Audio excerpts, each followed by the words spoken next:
আসসালামু আলাইকুম বন্ধুগণ। অনেকদিন পরে একটা চশমার দোকানে গিয়েছি, একটা চশমা পছন্দ হয়েছিল কেনার জন্যে। তো সেখানে গিয়ে দেখি একটা বিড়াল আছে, অনেক সুন্দর। বিড়ালটা দোকানদারের, তিনি পালে।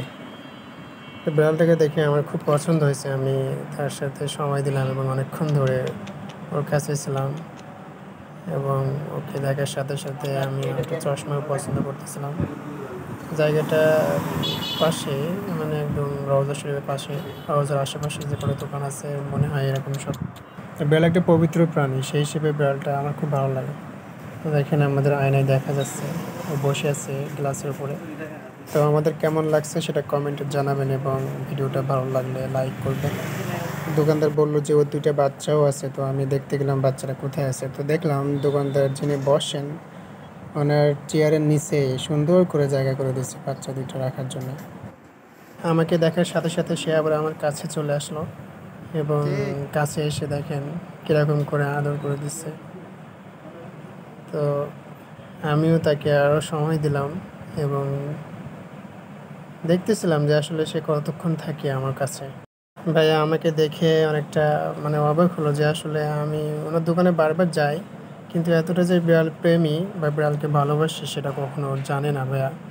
তো বিড়াল সম্পর্কে ভাইয়া আমাকে অনেক কিছু বললো এবং বোঝালো যে আসলে বিড়াল আছে এমন একটা প্রাণী, আমিও জানতে পারলাম।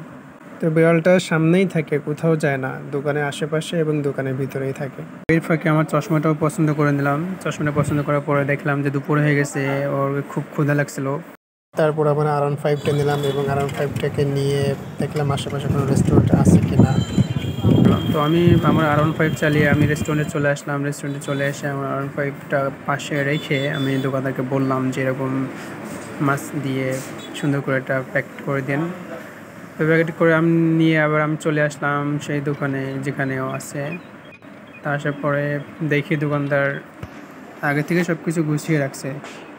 তো আমাকে দেখার সাথে সাথে দেখেন সে কী করছে, একদম পাগল প্রায় হয়ে গেছে। তো ভাইয়া অনেক সুন্দর করে সেটাকে মিক্স করে প্লেটে দিল।